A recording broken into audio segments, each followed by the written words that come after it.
Ok, donc on reprend avec Fabrice qui intervient comme responsable d'architecture chez Kering Group. Donc Fabrice, ça fait un peu plus de 15 ans maintenant qu'il accompagne les grands groupes pour faire des transformations digitales, que ce soit pour les telcos, médias, retail, services financiers. Et puis on a eu la chance d'avoir Fabrice déjà en 2021 pour la transformation, la migration vers le cloud Amazon de leur Hermès, qui était devenu Alliance Trade. Et puis bah, Fabrice, on se connaît bien parce qu'on a travaillé. J'ai travaillé pour Fabrice il y a plusieurs années, il y a une dizaine d'années. Il y a une dizaine d'années, tout à fait. Une dizaine d'années, voilà. On était petits. Et voilà, aujourd'hui, Fabrice, qui est maintenant chez Kering Group, va vous partager la transformation digitale de ce système d'information, avec évidemment une architecture à l'état de l'art, s'appuyant sur des microservices, API, tous les composants liés à un besoin d'agilité. Je te passe ça. Merci Achard. Oui.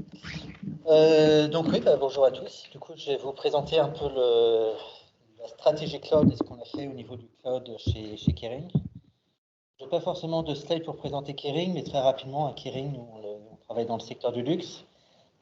Kering, c'est 11 maisons de luxe qui vont couvrir essentiellement la fashion, Gucci, Saint Laurent, Bottega Veneta, Balenciaga, et puis aussi des maisons un peu plus petites qui plutôt orientées joaillerie, les boucherons, pommes et gâteaux et Kering, c'est à peu près 20 milliards de chiffre d'affaires, hein, c'est le chiffre de l'année dernière. Avec une présence internationale, sachant qu'on a un chiffre d'affaires qui est réparti de manière à peu près équitable, un tiers, entre les Amériques, l'Europe, Middle East et puis l'Asie. Avec au niveau de la DSI de Kering, donc une DSI centralisée qui va à la fois fournir des applicatifs pour les marques, sachant que nos maisons ont aussi leur propre DSI, et qui surtout va fournir tout ce qui est l'infrastructure, y compris le cloud pour l'ensemble des marques. Donc pour reprendre, j'ai retrouvé un peu dans la présentation d'EDF, c'est des éléments que j'ai retrouvés. Effectivement, on n'a pas commencé le cloud aujourd'hui ou l'année dernière. En fait, on est dans le cloud depuis un certain temps. J'ai repris un peu l'historique hein, sur sa fresque des aventures, on va dire, du Kering sur le cloud. Avec la mise en place du cloud vers 2016-2017, un peu d'Azure sur certains use cases, de l'AWS. On voit qu'on a introduit en 2019 GCP et puis AliCloud aussi pour la Chine, parce qu'on a quand même une grosse partie de notre chiffre d'affaires en Chine. Et puis un certain nombre de projets qui se sont faits sur les années. Alors, je ne vais pas détailler parce que ça ne va pas forcément vous parler, mais un certain nombre de projets qui sont déployés déjà sur le cloud. Essentiellement des architectures cloud natives qu'on a mis. Hein. C'est des choses développées de manière custom avec une architecture cloud native. Et puis en parallèle également le déploiement de solutions SaaS, donc Salesforce, Workday, Office 365 bien évidemment pour tout ce qui est la bureautique et le poste de travail. Donc en fait tout un environnement qui est déjà dans le cloud. Donc un grand nombre de projets, mais ça ne répondait pas forcément à une stratégie forte à l'époque. Ça a été beaucoup de projets qui ont été faits de manière un peu tactique, de manière un peu opportuniste, sans stratégie.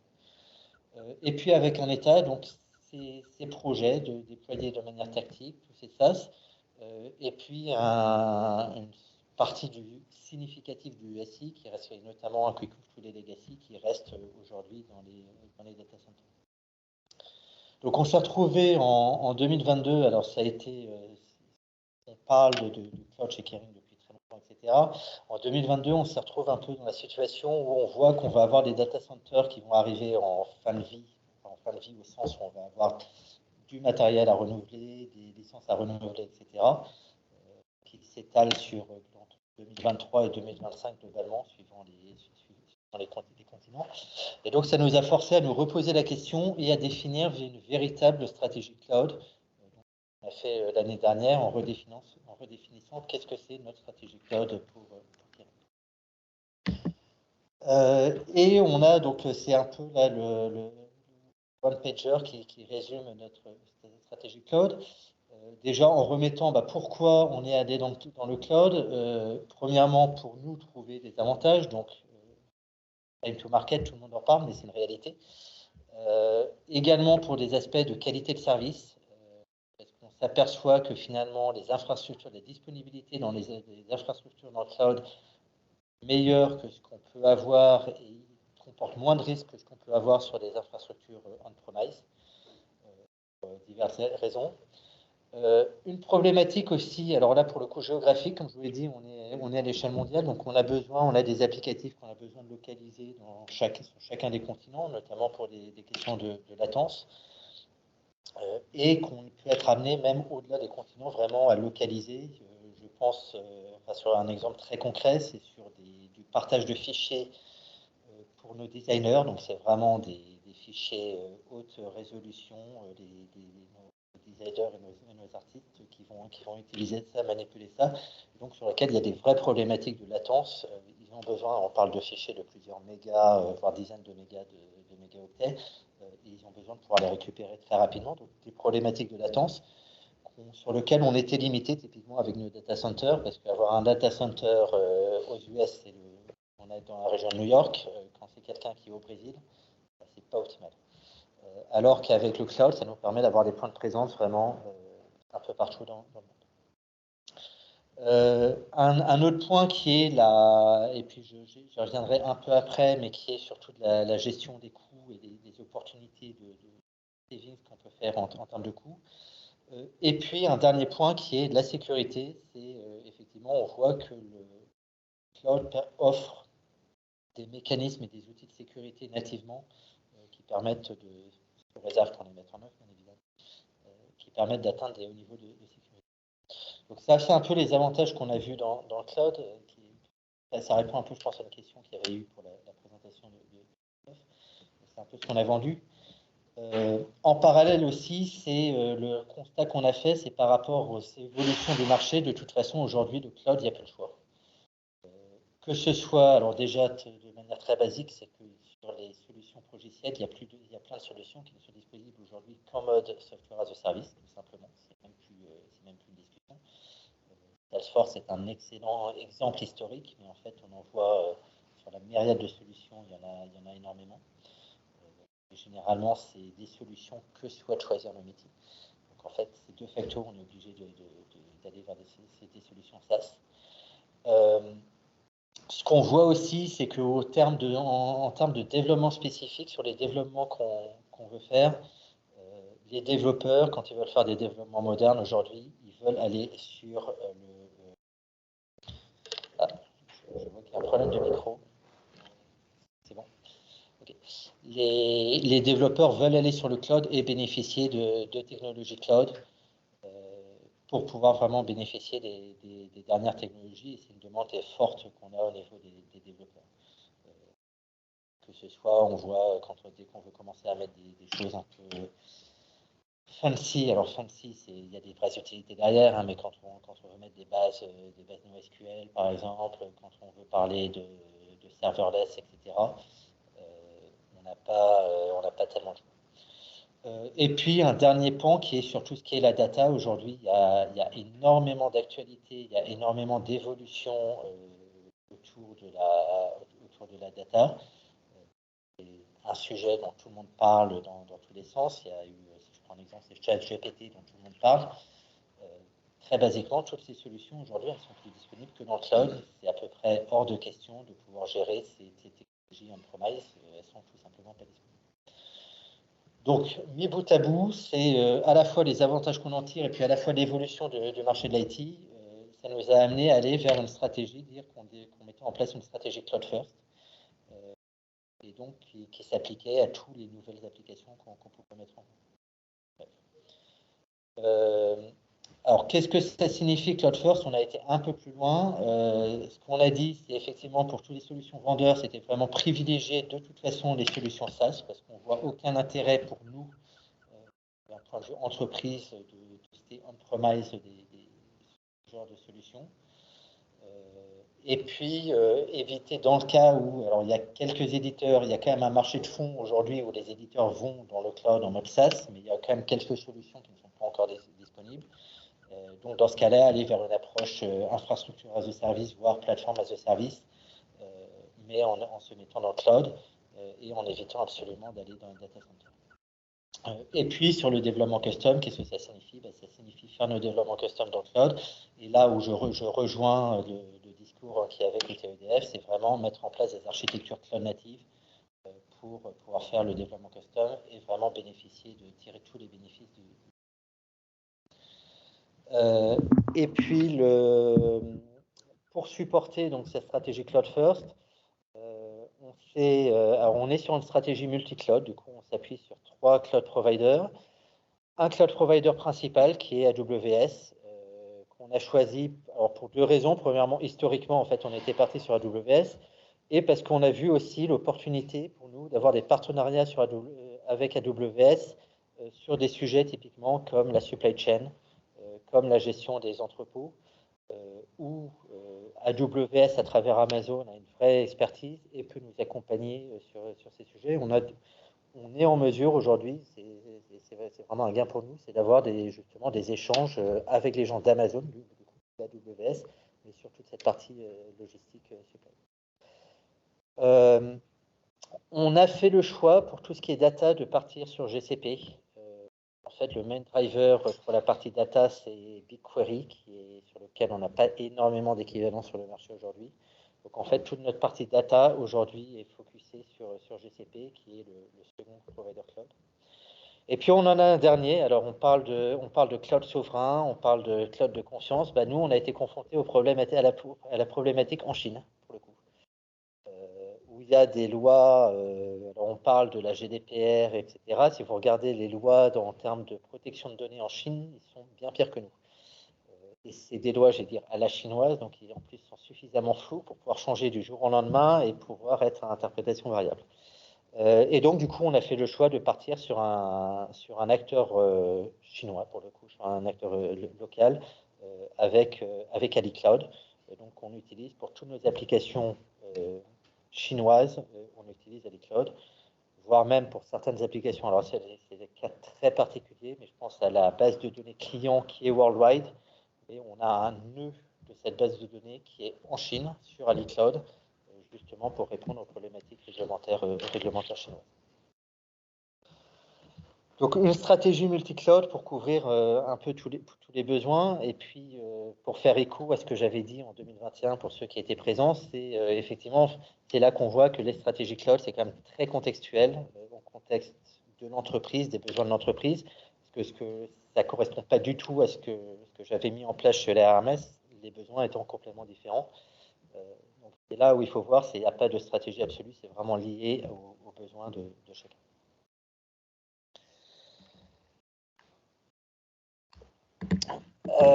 Je voudrais faire un focus un peu sur les impacts aussi sur les data centers, parce qu'on parle beaucoup de cloud, mais en fait, cloud et data center, du coup, c'est très lié, l'un va pas sans l'autre, à la fois d'un point de vue technique, technologique, d'un point de vue purchasing, et puis d'un point de vue humain aussi. Et donc, on avait l'impact qu'on a sur les data centers. Alors, comme je disais, c'est le driver initial, hein, c'était vraiment des fins de vie un peu dans tous les sens dans les data centers. Donc, le choix qu'on a fait, c'est d'essayer de réduire. Alors, on n'est pas dans une stratégie aujourd'hui, on veut sortir des data centers, du moins dans un horizon de temps qui est prévisible à l'horizon dans le domaine du retail. Hein. Je ne suis pas, contrairement à EDF qui peut se projeter à horizon 2030, etc. Nous, dans le retail, on se projette pas sur ce genre de durée. Donc, on va dire à horizon 3-4 ans, de manière plus raisonnable. On n'a pas vocation à sortir entièrement des data centers, aussi pour des raisons technologiques. Hein. On a des legacy sur de la S400, on a de l'Exadata, ce genre de joyeuseté qu'on ne se voit absolument pas migrer dans le cloud pour le moment. Par contre, notre objectif, c'est vraiment de réduire le footprint des data centers avec une logique aussi de réduction des coûts, enfin en tout cas de garder des coûts sur contrôle.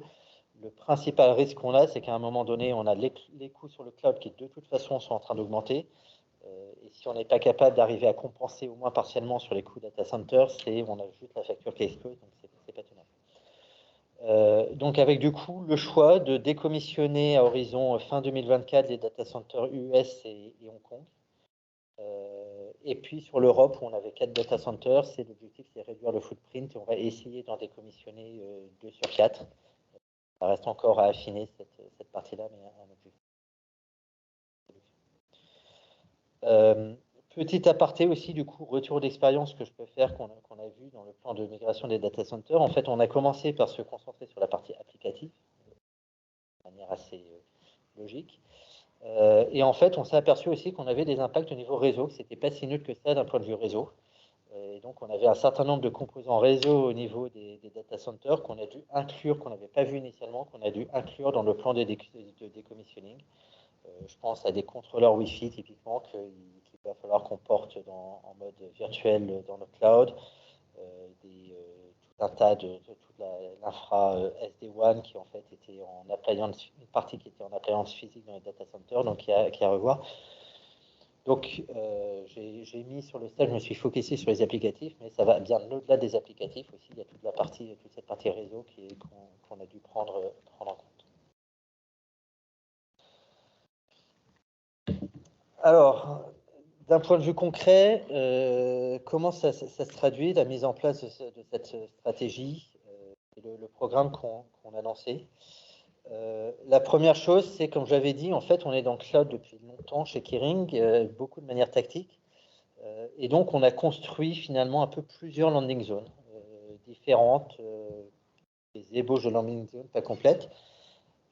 Et donc, ce qu'on s'est dit, et ça a été le premier travail auquel on s'est attelé, c'est de faire alors ce que j'ai appelé landing zone redesign, qui est peut-être un peu fort, mais en tout cas de repartir, d'avoir une seule landing zone pour tout Kering, et qui puisse servir de fondation saine, on va dire, pour le reste.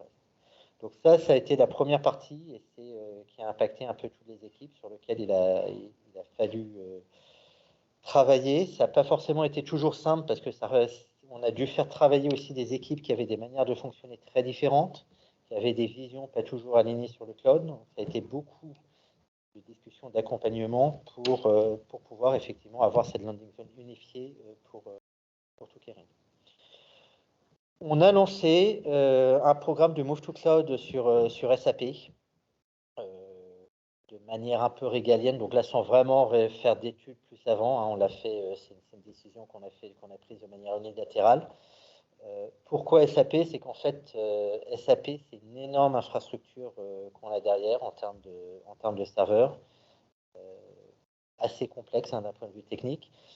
Et donc, ça a été, le choix a été fait directement dans la logique de réduction du footprint des data centers en Europe, pour le coup. En fait, on avait un business case évident là-dessus qui a évité de se poser des questions. C'est en sortant SAP du data center, ça nous permettait de réduire la taille des data centers. Alors, ce n'est pas des data centers qu'on a en propre, ils sont chez Equinix. Et en fait, on baissait le sizing en termes de data center chez Equinix, donc avec un business case assez évident. Et puis sur le reste, on s'est lancé dans un assessment applicatif. Donc on a revu l'ensemble des applications et finalement on a identifié un peu et on a sorti un peu trois grandes familles. Le premier, c'est des applications qu'on voulait faire sur lesquelles on a dit on va faire juste un move to cloud dans une logique de lift and shift, éventuellement un peu de replatforming de façon opportuniste, mais la logique c'est vraiment de les sortir et de les mettre sur le cloud. Non pas, on pense d'un point de vue technologique que ce soit forcément quelque chose qui soit idéal, mais là ça répondait vraiment à notre problématique de coût, et notamment c'est un prérequis pour pouvoir décommissionner nos data centers aux US et à Hong Kong. C'était un prérequis, donc c'est essentiellement là-dessus des applications asiatiques et des applications américaines qui sont concernées. Et bien évidemment des applications legacy. Je reviendrai un peu derrière sur les problématiques justement liées à ces applications legacy. On a identifié aussi un certain nombre d'applications. On a dit, celles-là, c'est des applications qu'on considère comme critiques, comme importantes pour Kering, qui ont vraiment de la valeur. Et donc, on va les bouger sur le cloud, mais on va les faire un refactoring pour avoir vraiment une architecture cloud native sur ces applications. donc dans une logique de modernisation du parc applicatif, et puis pouvoir faire bouger, faire évoluer ces applications. Et puis une dernière partie où on a finalement identifié un certain nombre de, là c'est plus pour les logiciels, les applications vendeurs, où on a identifié un certain nombre d'opportunités de les migrer vers la version SaaS quand elle existait.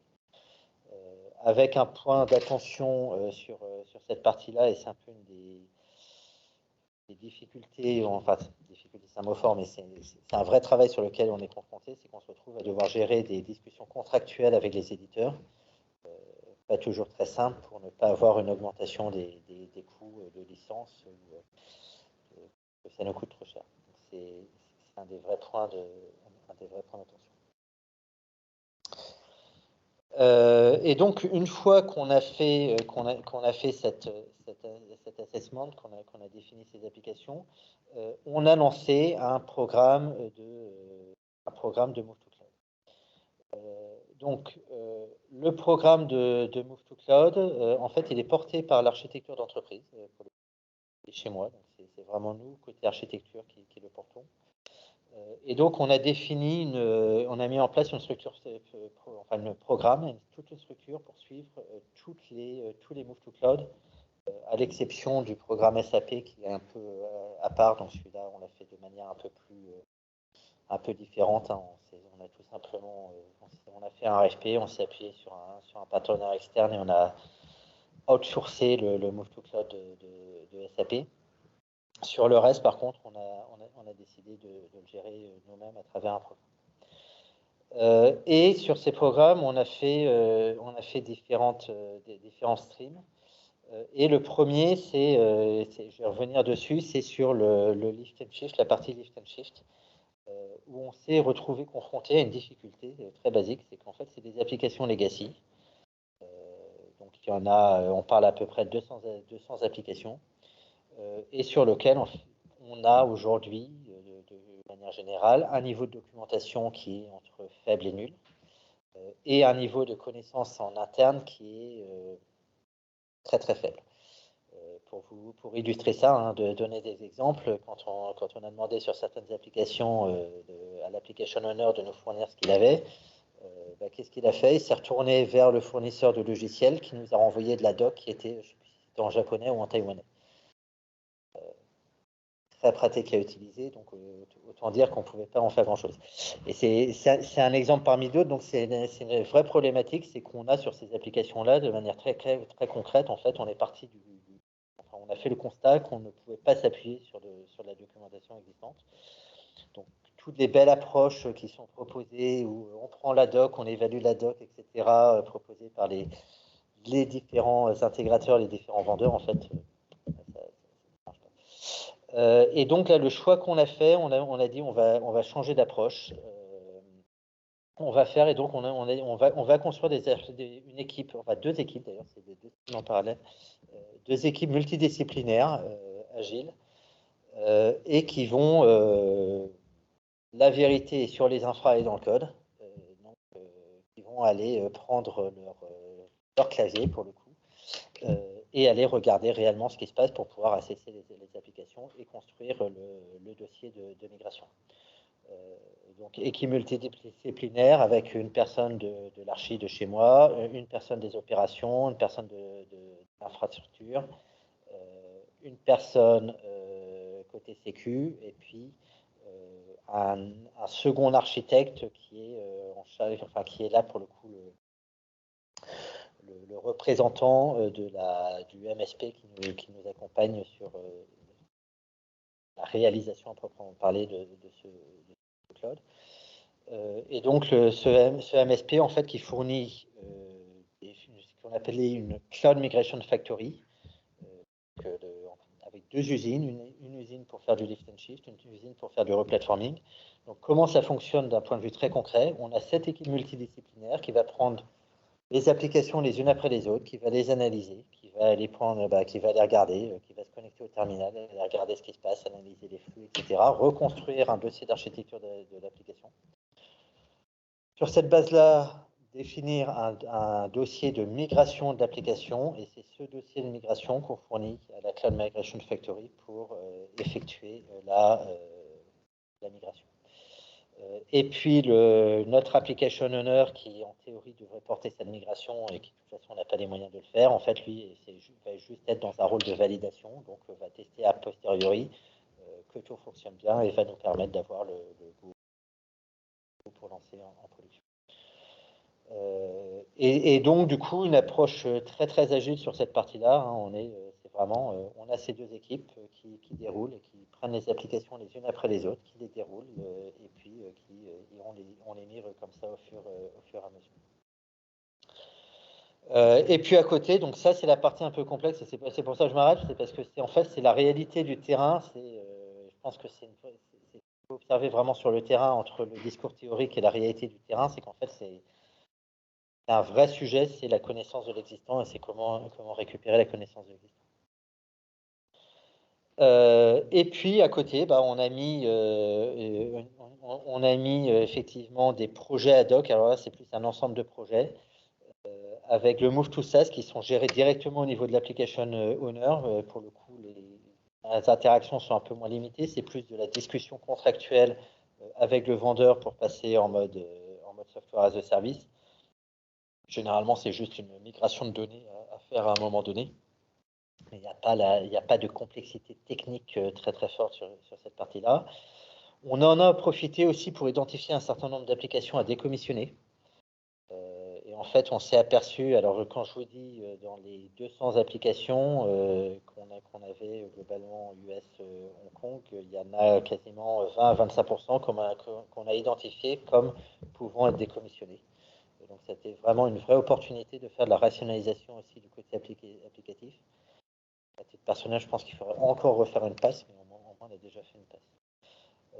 Ça nous a permis aussi d'identifier finalement qu'il y avait tout un tas d'applications qui étaient liées au data center lui-même, à la gestion du data center, donc dont aussi typiquement se débarrasser de leur belle mort avec le data center. Et puis à côté, on a alors, sur la partie refactoring, c'est un peu plus compliqué parce que là, c'est un vrai projet qu'il faut faire, qu'il faut engager dans la roadmap de l'application. On est en compétition typiquement aussi avec les évolutions métiers, donc c'est compliqué. Donc ceux-là, on les traite à côté. On n'a pas fait un programme à proprement parler de refactoring. C'est qu'on prend les applications qu'on a identifiées dans le cadre de leur roadmap applicative. On introduit un chantier de refactoring, donc on va traiter avec l'application owner. Et pour le coup, on a mis une usine entre guillemets en interne. Donc on a un département chez nous qui s'appelle le DevSecOps Studio, qui est vraiment spécialisé sur du développement en cloud native, qui est là en support pour réaliser cette migration. Support étant soit aidant les développeurs à le faire, soit le fournissant lui-même des développeurs à l'équipe applicative pour pouvoir effectuer ce refactoring. Donc voilà un peu tous les mécanismes qu'on a mis en place. Alors je pense que j'ai pas mis de roadmap, hein, mais c'est quelque chose qui se fait sur de multi-annuel. On a commencé en 2022. On va la partie US et Hong Kong, on va essayer de la terminer début 2024. Et puis on sait que si on prend le reste, le refactoring, etc., on est jusqu'à 2025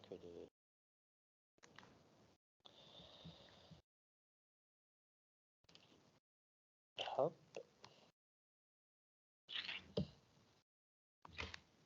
La zapette qui ne marche plus par contre. Et je pense que c'était le dernier slide de toute façon. Voilà. Donc c'est pas très grave, on peut rester comme ça. Donc voilà, globalement, c'était sur un peu l'approche qu'on a eue côté Kering pour le Move to Cloud, ce qu'on met en œuvre en ce moment, et c'est un peu vous donner la vision sur la stratégie. Et puis si vous avez des questions, je serai heureux de pouvoir les prendre.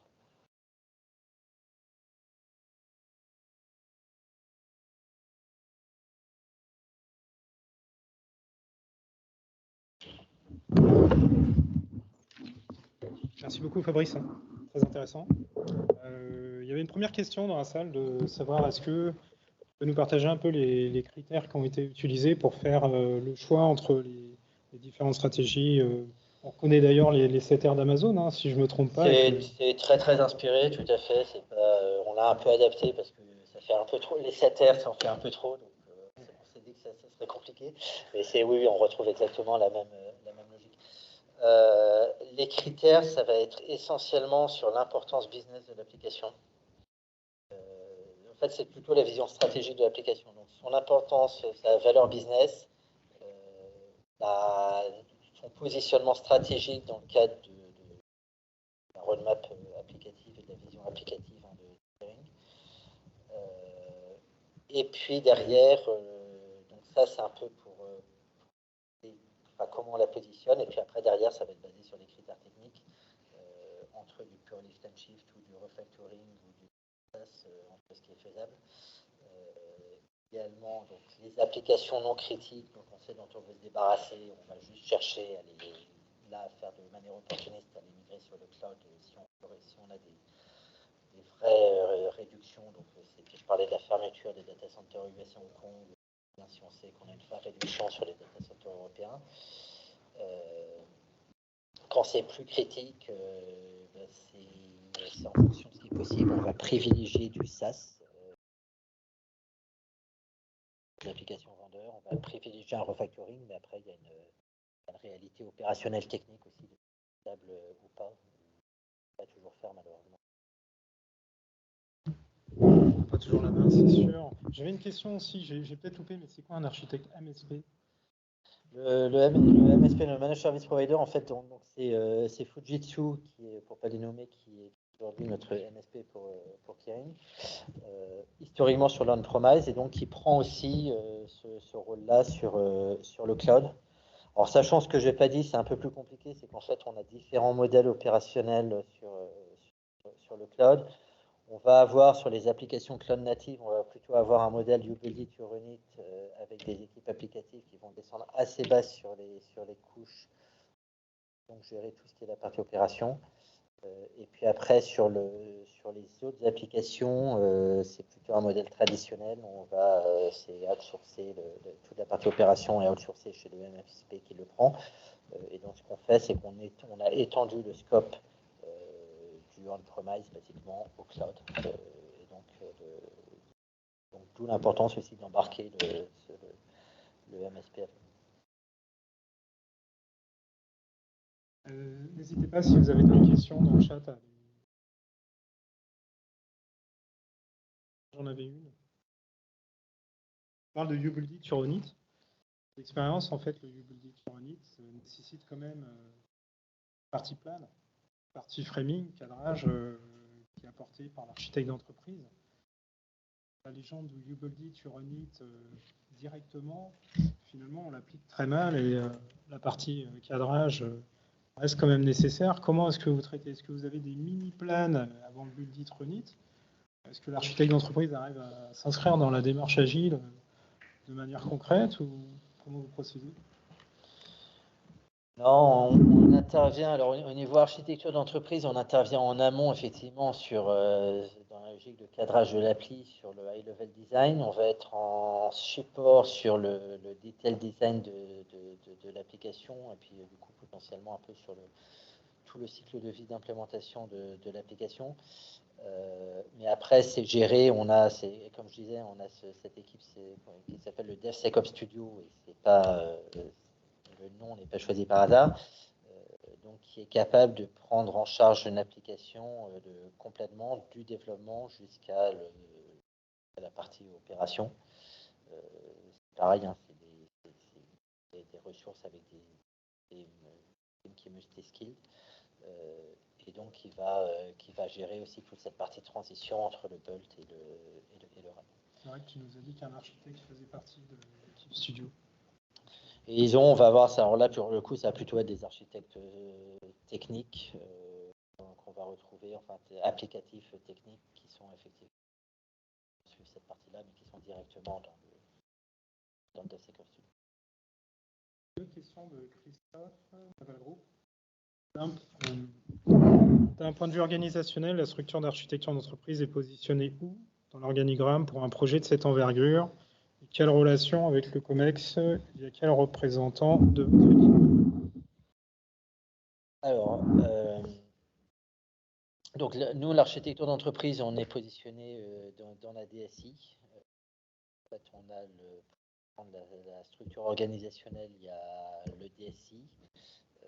Derrière, il y a un CTO et l'architecture d'entreprise reporte au CTO. Après, on est dans un... Il faut comprendre, c'est qu'on on est quand même dans un mode relativement agile chez Kering, où finalement les structures hiérarchiques sont floues et il n'y a pas énormément de strates pyramidales, donc c'est relativement facile de remonter au niveau du COMEX. Après,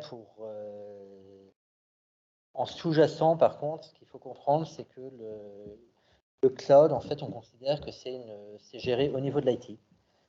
Donc, cette stratégie cloud est une décision régalienne de la DSI de Kering qui se fait, informe effectivement le COMEX, on va l'informer plus en termes de risque, en termes de coûts, etc. Mais c'est vraiment quelque chose qui est porté par la DSI et qui est une décision régalienne de la DSI. Ce qui veut dire qu'on n'embarque pas les métiers dedans. Les métiers étant... sachant que ce qu'il faut aussi comprendre, c'est que chez Kering, c'est que les métiers ne regardent très peu la partie implémentation, ils se focusent essentiellement sur la partie besoin métier. Quand il y a une solution logicielle, ils vont regarder la solution, donc ils vont participer à la sélection sur la solution, et sur la partie implémentation, ils sont très très peu présents.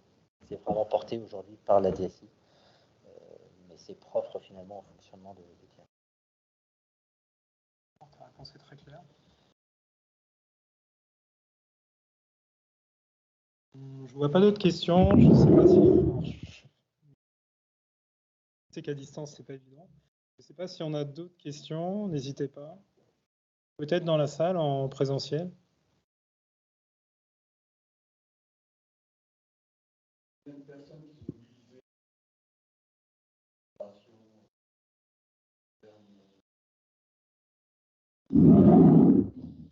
Alors, réellement mobilisé, c'est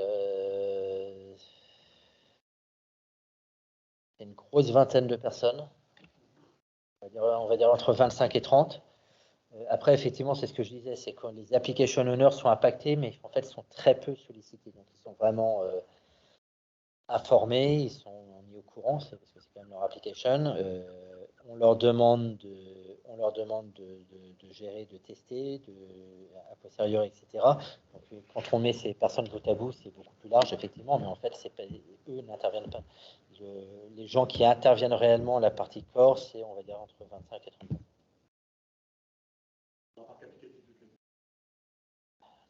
On parle alors sur la partie...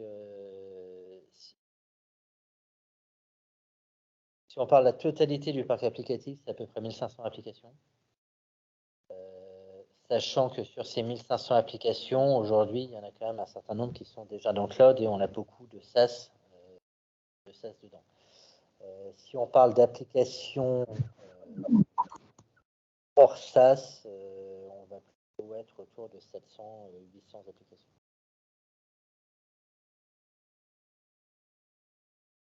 Une question qui s'est ajoutée. Est-ce que vous avez des blocs applicatifs que vous n'avez pas réussi à traiter? La S400, on n'y touche pas. On a dit bloc applicatif. Non, pardon. Non, mais toutes les applications sur la S400, on n'y touche pas parce que c'est compliqué, on voit pas l'intérêt. Parce que ça marche très bien aussi, peut-être. Je sais que les SLA, souvent sur les parties mainframe interne 99,9. C'est qu'en fait, on n'a pas envie d'y toucher. Enfin, de manière très concrète, on n'a pas envie d'y toucher parce qu'effectivement, ça tourne, on n'a pas envie d'y toucher. Et c'est pas. Ça imposerait de toucher trop à l'application, aux applications qui tournent sur S400 pour le coup, pour pouvoir les migrer. Et donc, on considère que le risque est trop élevé. J'ai un peu la même chose. Alors, j'ai sur la data, sur Exadata, c'est qu'on veut en sortir, mais pas à court terme. Ça, aujourd'hui, on ne va pas chercher à toucher parce que c'est trop périlleux. Donc, on va plutôt le traiter dans des logiques de decommissioning dans le cadre applicatif. Mais là, on est clairement sur plusieurs années. Après, j'ai un cas où on a eu une application un petit peu complexe qu'on a eu. En fait, on avait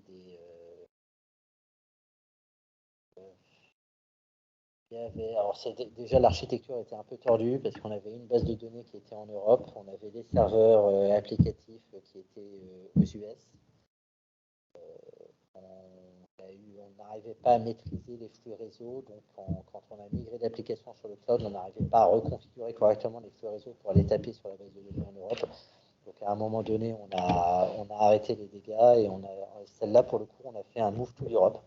En fait, on s'est contenté c'est du VMware derrière, donc on s'est contenté de la remettre sur les data centers européens, la sortir du data center US. Donc voilà, ça c'est le cas qui nous a vraiment posé problème. Après, le reste, la gère, c'est plus ou moins simple. Ça permet de voir des joyeusetés dans le SI dont on n'imaginait pas initialement. Mais ça se gère après au cas par cas. Un exemple de joyeuseté, est-ce que vous avez dans les 20-25% d'applications, si je ne me trompe pas, tu as cité ça tout à l'heure, qui ont été finalement qualifiées à décommissionner, le chiffre étant quand même assez énorme, hein, on parle une sur 4, voire une sur 5, voire une sur 4 applications.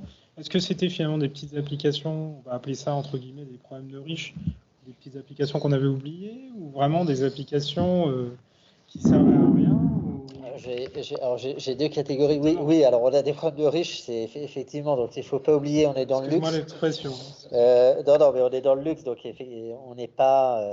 Les enjeux financiers ne sont pas forcément les mêmes que dans du retail pur et dur, avec des marges très très faibles.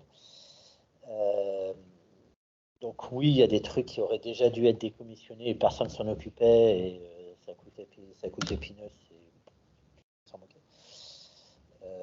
On a aussi la deuxième catégorie, c'est pas mal d'applications qui étaient vraiment de l'IT pour IT, pour le coup, dédiées au data center, donc qui n'ont pas, en fait, qui n'a pas de sens, mais qui représentaient un nombre en termes de VM, qui représentaient un nombre de VM assez significatif.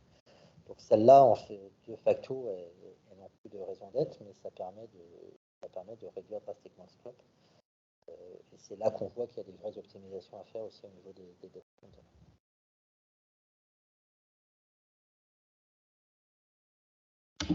Bon, je crois que on a pas mal fait le tour. On n'a pas d'autres questions. Merci beaucoup, Fabrice, pour ton intervention. Merci, Christophe, aussi, également. On a eu beaucoup de chance aujourd'hui d'avoir des intervenants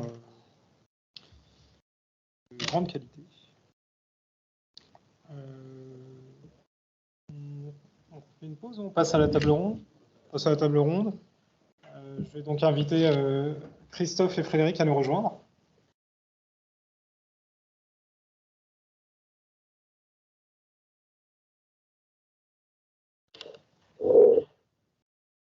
On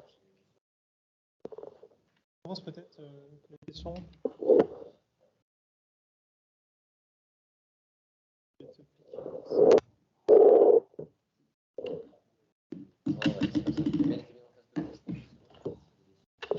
Ah oui, moi j'ai pas d'adapteur. J'ai pas de port.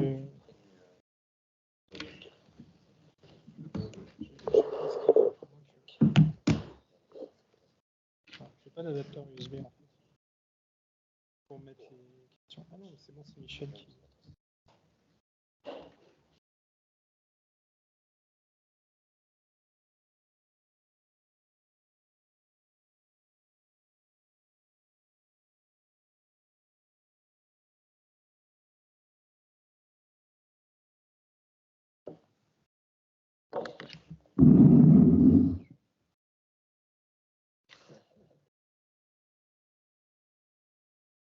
Il n'y a pas de questions pièges, hein, c'est des questions que vous avez l'habitude de prendre et qui nous intéressent. Voilà, la première question qu'on avait, c'est forcément sur les coût du cloud, effectivement, donc on est en pleine inflation, il y avait des questions de taux de change, on a des coûts des providers aussi qui augmentent. Et on voulait savoir si finalement il n'y avait pas une pression aujourd'hui et on ne vous demandait pas finalement d'accentuer un petit peu le contrôle sur la partie cloud. Ils augmentent à cause du coût d'énergie, hein. C'est de la faute d'EDF encore.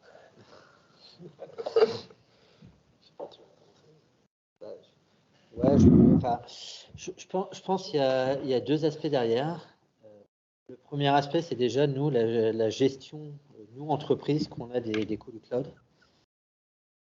Parce que c'est facile, en fait, c'est très facile d'avoir les coûts qui explosent. Il n'y a pas de limite physique. Sur le data center, de toute façon, on est capé au nombre de serveurs qu'il y a, donc à un moment donné, on ne va pas plus loin.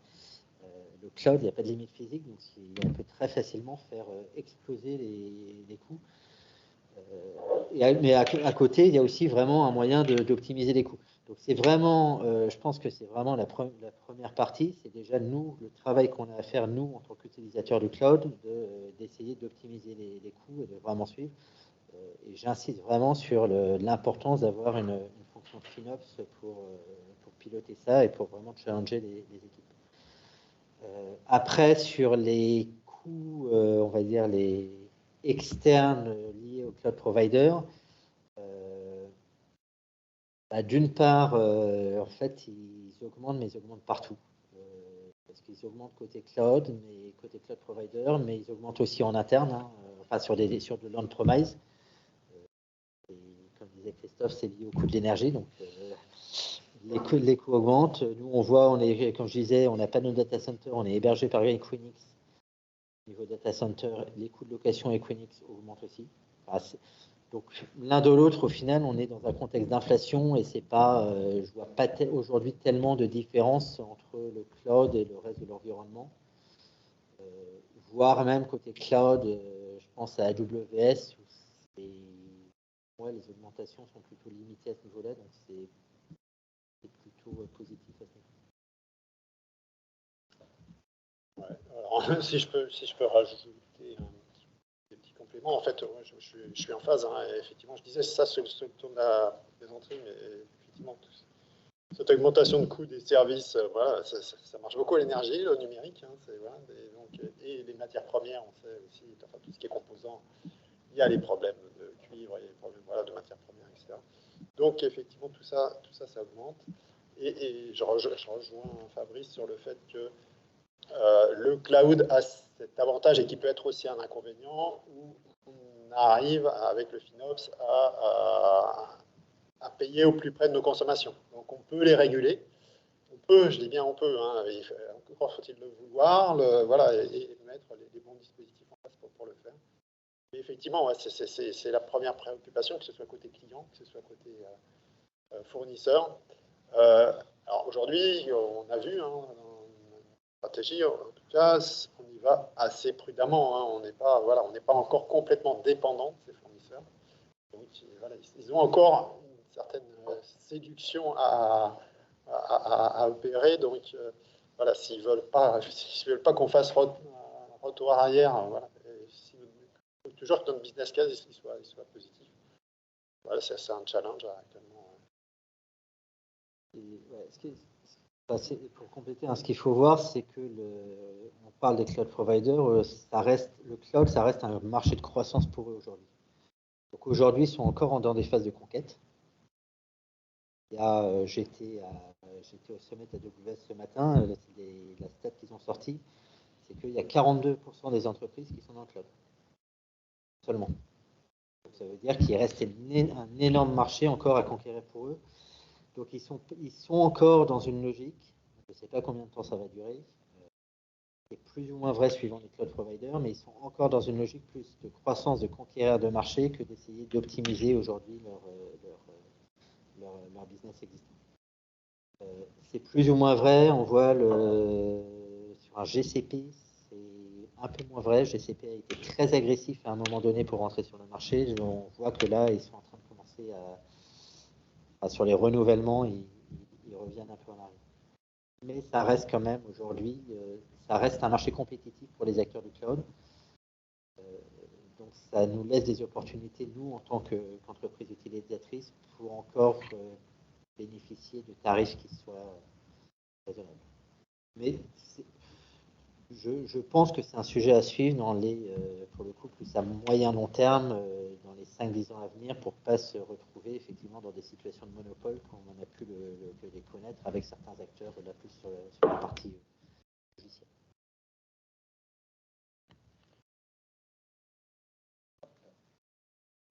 Le deuxième thème, c'était... Ouais. Alors, le deuxième, c'était sur les clouds souverains. Les clouds souverains, on a une flopée qui arrive, tous avec des annonces de construction de la société, de mise à disposition de services cette année, plutôt au deuxième semestre. Donc, on a Bleu avec Orange Capgemini, on a S3NS avec SFR, on a aussi Docapo. Enfin, on a vraiment beaucoup. Quelle stratégie vous adoptez par rapport à ces nouveaux fournisseurs? Peut-être plus, Christophe, peut-être plus d'intérêt sur les clouds souverains. On entend surtout cloud souverain en France, hein, évidemment. Il y a le cas de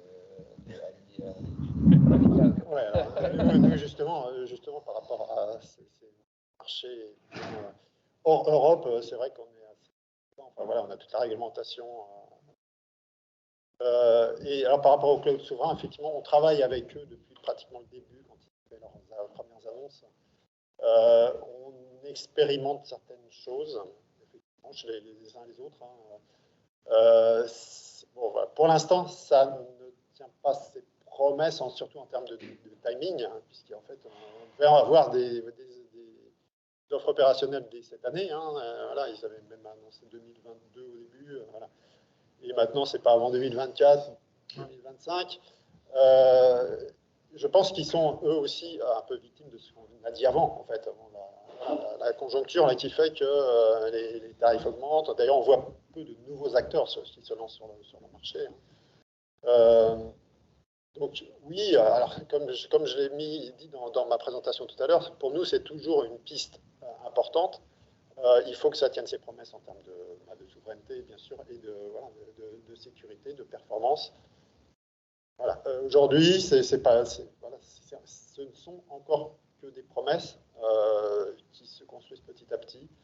On ne peut pas encore se prononcer sur le fait on va y aller ou pas. Est-ce que ça va capoter? Voilà. Et donc, du coup, l'alternative Greenfield, voilà, un provider qui vient dans nos murs, ça peut être un compromis entre les deux, qu'on teste aussi, qui paraît une piste de plus en plus plausible. Voilà, alors, je pense qu'on en saura plus là en deuxième semestre, en fait. À explorer. Ouais. Pour compléter, enfin, si on regarde le marché, aujourd'hui, il y a 5 acteurs du cloud majeur. Il y a 3 Américains, 2 Chinois. Ça, c'est la réalité du marché. Et c'est pas. J'ai beaucoup de respect pour ce que font des OVH, hein, des Scaleway, etc. Et de manière très objective, ils ne jouent pas du tout dans la même cour. On est sur des solutions de niche qui peuvent répondre à des besoins, mais on n'est pas du tout dans la même catégorie de solutions. Donc ça, c'est une réalité du marché. Je pense que c'est utopique aujourd'hui d'espérer, et tout le monde en est revenu, d'espérer de créer from scratch un acteur européen. Et on est trop tard. La question, c'est qu'est-ce que signifie un cloud souverain? Et il y a des vraies questions juridiques derrière. Je ne sais pas si vous avez vu, mais là, il y a une étude qui a été faite, une étude juridique aux Pays-Bas, à la demande du gouvernement néerlandais, justement, en septembre 2022, qui était relativement pessimiste sur la notion de souverain, même dans les schémas qu'on pouvait avoir sur les bleus ou sur l'essence, etc. L'analyse qui était faite, ça allait même de dire avoir un employé américain de nationalité américaine fait que de facto, il y a une emprise de la législation américaine. Donc c'est très très compliqué. Quand on dit ça, ça pose des questions nous-mêmes dans nos entreprises entre nous. Hein. C'est ce qu'il faut. Mais donc je pense qu'il n'y a pas de solution. Enfin, tout le monde cherche aujourd'hui et il n'y a pas de solution simple. Quand on voit les discussions, alors c'est pas sur le cloud, mais quand on voit les discussions qu'il y a sur la privacy shield, en fait, on n'arrive pas à trouver de solution. simplement, parce que c'est inextricable. On avait suivi cette actualité en fin d'année dernière, pour ceux qui sont dans le groupe Cloud. On en avait parlé justement, Frédéric. Et effectivement, oui, il y avait une polémique. Est-ce que vraiment la souveraineté, les clouds souverains annoncés seront souverains? Ou est-ce que finalement, vu que, comme tu le dis, les grands acteurs sont américains, chinois, les clouds souverains français ont choisi de s'appuyer sur l'expérience américaine avec des acteurs Microsoft, par exemple, enfin, dans tous les grands, ou Google, parce qu'ils ont déjà l'avance sur la partie service. Sauf qu'effectivement, du coup, on se demande, quand ils vont installer ça dans des data centers français avec l'hébergement en France, est-ce que ça suffira avec en plus quelques conditions générales à signer? Est-ce que ça suffira à protéger les données en termes de souveraineté avec du Secure Cloud, ANSI et tout ça? Est-ce que ça suffira? On le verra. C'est vrai qu'il y a une question. Et pour rebondir, c'est le choix qu'on a fait en Chine, parce qu'on aurait pu prendre AWS, qui est une offre en Chine, qui est censée être souveraine, enfin c'est une filiale séparée qu'ils ont en Chine justement pour une filiale chinoise qui utilise la technologie. Donc c'est un peu le même schéma que Bleu, hein, que AWS a implémenté en Chine. Nous, côté Kering, on a fait le choix de ne pas partir sur ça, mais de partir justement sur AliCloud, en disant on préfère... c'est trop incertain et on préfère pas prendre le risque, donc autant partir sur un acteur chinois. Alors c'est une vraie chance, c'est qu'on a un acteur chinois qui tient à peu près la route en Chine sur le cloud et qu'on n'a malheureusement pas en Europe. Mais c'est une vraie problématique. Est-ce que l'initiative de Gaïa offre des perspectives en termes raisonnables? Alors, j'étais la semaine dernière au symposium des Data Space. Alors, il y a Gaïa qui est impliqué, mais c'est surtout l'IDSA qui est. Il y a des perspectives. En fait, ce qui est un constat, c'est qu'il y a plein d'initiatives qui sont prises. Il y a des data space qui se créent, qui sont quand même qui répondent à des besoins, disons, pour l'instant un peu de niche, enfin de certaines activités, et un peu locaux aussi, en fait. Ça reste au niveau d'un pays, de trois pays. Voilà, ça, je pense que ça là aussi, tout le monde est en train de se chercher, enfin voilà, de voir comment on va pouvoir faire. Effectivement, ça nous met quand même en collaboration et en réseau avec des pairs, enfin d'autres entreprises. Donc effectivement, ça peut pousser à construire des espaces, en tout cas, plus sécurisés, plus souverains, plus surveillés entre nous. Quoi. Mais voilà, il y a des perspectives, mais je ne pense pas qu'il y a encore une offre. Voilà. C'est vrai qu'à l'annonce de Gaïa, on est tombé sur l'utopie du cloud européen. Là, mais voilà, ça, on en est revenu, effectivement. Maintenant, on en est à essayer de bien cadrer, bien protéger les échanges entre entreprises européennes, disons.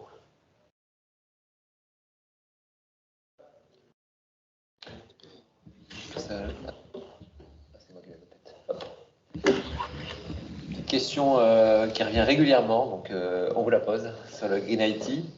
Effectivement, donc est-ce que le cloud participe aux stratégies de sobriété numérique des DSI? Avec nous, à chaque fois qu'on fait notre présentation de projet avec Richard au Club Urbain, on a toujours une question sur la partie sobriété numérique. Donc, est-ce que le cloud contribue vraiment à cette sobriété numérique? On sait que c'est un peu opaque ce qu'il y a derrière. Donc, on voulait avoir un peu votre avis là-dessus. C'est une question hyper compliquée. Première chose, c'est que de manière générale, je pense que si on regarde en termes d'efficacité, notamment efficacité énergétique, les cloud providers seront forcément plus efficaces que ce qu'on peut gérer nous, en termes de PUE notamment. Maintenant, c'est compliqué, c'est dur d'avoir des informations, enfin, quoi qu'ils en disent, les cloud providers, c'est dur d'avoir des informations fiables sur leur empreinte, notamment leur empreinte carbone. Sur leur scope 3, zéro visibilité. Ça, c'est un vrai problème. Donc, dans l'absolu, dit entre un data center et aller sur le cloud, théoriquement, ça devrait être mieux. Maintenant, ça reste plutôt du théorique que quelque chose qu'on peut vraiment mesurer dans la réalité. Il y a une vraie pression pour avoir des informations des cloud providers, mais on a du mal à avoir des informations des cloud providers là-dessus. Ils sont entre très opaques et moyennement opaques.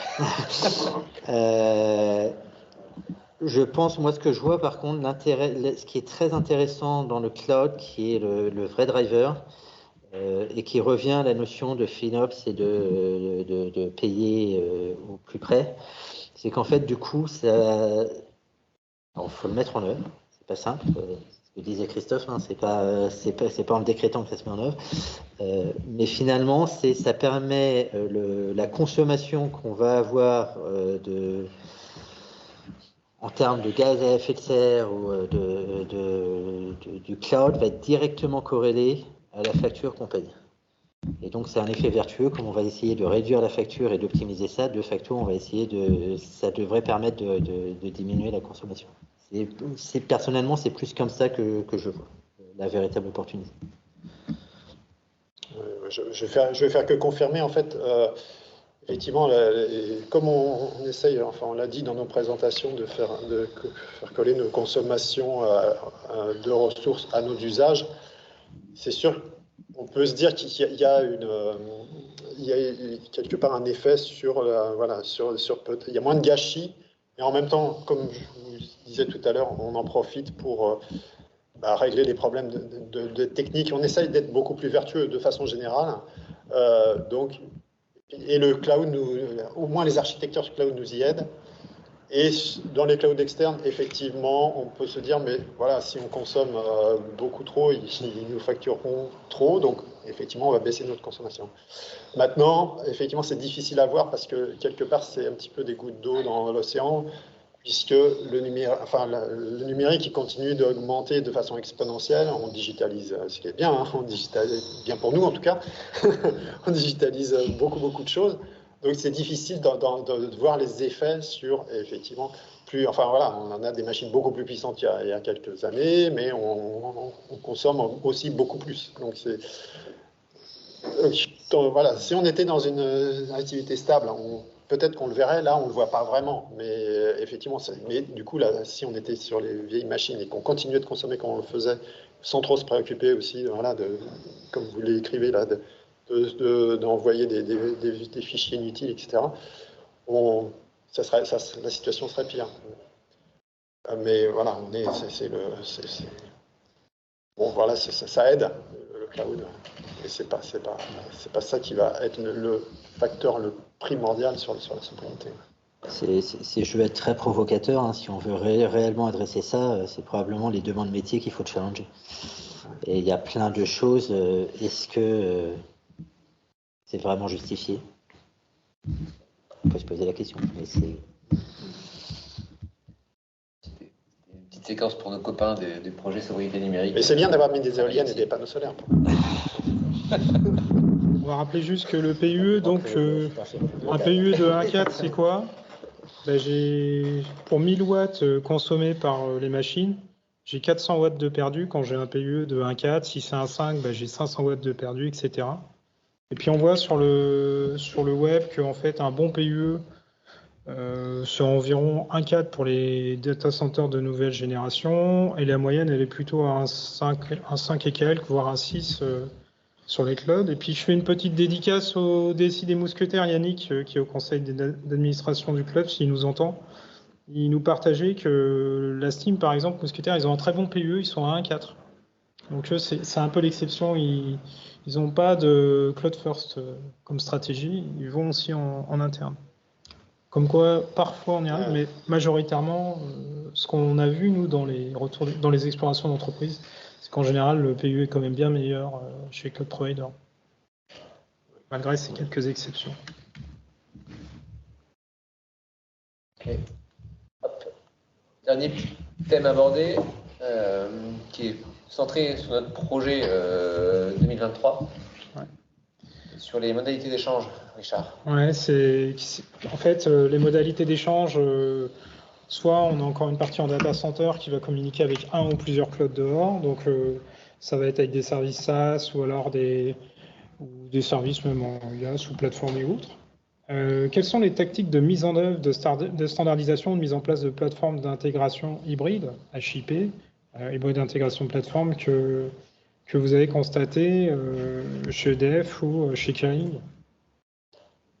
Alors, moi je pense que je l'ai dit dans ma présentation, nous, c'est vraiment sur tout ce qui est échange entre les clouds, et on l'a vu là sur le projet que j'ai pris pour exemple, c'est on veut en garder la maîtrise. Donc effectivement, donc du coup, plateforme unique, ou enfin, physiquement, c'est pas qu'une plateforme, mais bien sûr, c'est pas qu'un serveur, ça veut dire, mais voilà, en tout cas, rationalisation des solutions, effectivement, standardisation des protocoles, après, on va pas rentrer dans les détails, mais voilà, il y a tout ce qui va bien, de la sécurisation, etc.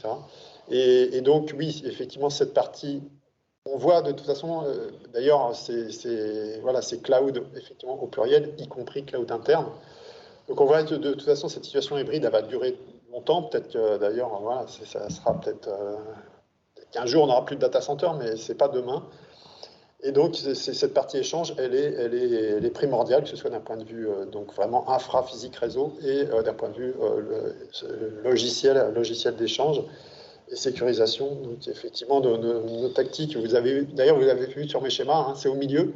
Donc, c'est vraiment notre préoccupation première. À la rigueur, on va laisser plus de liberté, entre guillemets, il faut toujours sécuriser sur ce qui est à droite ou à gauche, mais par contre, ce qui circule, là, effectivement, la tactique, c'est vraiment de se centraliser là-dessus et vraiment de le sécuriser au maximum, de le standardiser du coup.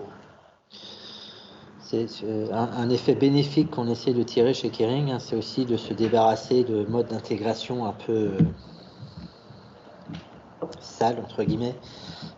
Typiquement des connexions de base à base entre applications, etc. C'est vraiment l'opportunité, cela, de les rechallenger et d'essayer d'avoir des intégrations plus propres sur la base de middleware, ça va être notamment du Kafka, ce genre de choses, et ça permet de les remettre en place. Après, je pense que le sujet c'est pas tant lié au cloud, c'est aussi beaucoup des questions de stratégie d'intégration applicative qu'il faut définir et qui doivent faire partie de la stratégie d'intégration. On peut le relier au cloud parce qu'effectivement ça amène à devoir revoir des flux, ça amène à se reposer des questions, mais je pense que c'est un sujet qui est beaucoup plus large, et c'est comment essayer de mettre en œuvre des intégrations modernes comme on a pu le voir, comme Christophe le présentait chez EDF. Et alors, pour compléter, un point important aussi, c'est qu'on est vraiment vers une orientation plutôt data mesh. Hein, je l'ai dit, on va chercher les données à la source. Moins on fait circuler et surtout moins on recopie des données d'un environnement à l'autre, mieux ce sera. Donc c'est vrai que les échanges aussi, on essaye de privilégier le synchrone. Alors c'est pas toujours pour tous les usages, c'est pas la bonne solution, mais voilà, on essaye aussi d'en faire circuler un minimum justement pour éviter. Voilà, c'est aussi ça fait partie du standard aussi. Ça, c'est une architecture le plus data mesh possible. Ok. D'accord. Merci à tous les deux. Il y a des questions dans le chat? S'il n'y en a pas. Ah. Il y a des points communs aujourd'hui dans la stratégie en fait. Est-ce qu'il y a des points communs? Alors, je répète la question du coup. Est-ce qu'il y a des points communs entre la stratégie cloud EDF et la stratégie Kering finalement? Alors, le contexte est un peu différent parce que l'échelle est différente, on n'est pas dans les mêmes secteurs, etc. Donc ça amène de fait de différences. Ce que je vois, c'est quand même un point de départ assez similaire où on dit que finalement il y a plein de choses qui sont mises dans le cloud déjà, et donc on ne part pas de la page blanche. La réalité, c'est qu'en fait il faut faire avec de l'existant. Je pense qu'on partage effectivement cette vision de dire éviter le lift and shift, il faut vraiment le faire pour des bonnes raisons et plutôt s'appuyer sur des architectures cloud natives. Je pense que ça c'est très important, et moi je suis absolument persuadé de ça. Je vois d'autres Non, oui, effectivement, sur le lift and shift, en fait, je pense que là, ceux qui ont essayé s'en sont un peu mordus les doigts, d'y aller comme ça brutalement. Donc effectivement, c'est cet aspect de transformation, on l'a vu, et puis voilà, un poids commun aussi, oui, voilà, c'est nos transformations. On l'a démarré, voilà, on n'est pas non plus là tout nouveau, et voilà, on l'a démarré il y a quelques années, on l'étale dans le temps, on y va vraiment de façon, voilà, profiter au maximum des avantages qu'on peut trouver. Et on revoit, je pense que tous les deux, alors pas exactement sous la même forme, mais en fait on revoit le cadre de référence que tu as présenté toi, moi ce que j'ai pas forcément détaillé, mais tout le travail sur ce que j'appelais le landing zone redesign. On voit aussi l'importance de mettre en amont, d'avoir des principes clairs, des principes forts, d'avoir un design qui est fait et d'avoir tout ce cadre qui est déjà défini. Et visiblement, on a tous les deux commencé par ça dans le cadre de la stratégie de la stratégie cloud. Oui, et du coup, c'est mis entre les mains, enfin, c'est confié cette stratégie un petit peu justement à des architectes d'entreprise, ce qui n'aurait peut-être pas été le cas. Enfin voilà, ça aurait été très très business dans d'autres contextes, mais voilà, il y a quand même une volonté d'y aller de façon, je dirais, urbanisée et voilà, et effectivement cadrée, pas ouvrir les portes et dire allez, on verra après. Je vais prêcher pour ma paroisse, mais je pense que ce type de projet ne peut pas se faire typiquement sans les équipes d'architecture. C'est vraiment impératif de les avoir au centre pour s'assurer de la cohérence globale, parce que c'est un projet d'entreprise. Parfait. Okay. Merci à tous les deux. Voilà. On va s'arrêter là pour cette table ronde. Merci beaucoup. Bravo, merci. Et on va conclure. Hop, je prends la parole. Je prends la parole pour conclure. Et de vous remercier vous à distance aussi pour vos questions et votre participation sur cette séquence dédiée au cloud. Nous, notre projet du coup avec Richard va continuer sur les prochaines semaines, puisque finalement c'était le lancement pour nous aujourd'hui, puisqu'on a annulé la session qui devait avoir lieu la semaine dernière. Voilà, donc on va continuer, ça nous lance bien le projet en tout cas pour l'année. Merci encore à vous deux. Côté club, je pense qu'il y a forcément une petite fiche éval à renseigner. Ornella a dû glisser le lien dans le chat, donc on vous invite à renseigner cette fiche éval pour les besoins du club. Et puis rendez-vous le 23 mai. Merci Michel. Pour parler data platform, et je répète dans le micro, pour parler data platform, et donc on vous attend nombreux. C'est bon ? Parfait. Et merci à tous et bonne fin de journée. Merci Frédéric. Merci. Toi aussi. Merci. Merci. Au revoir.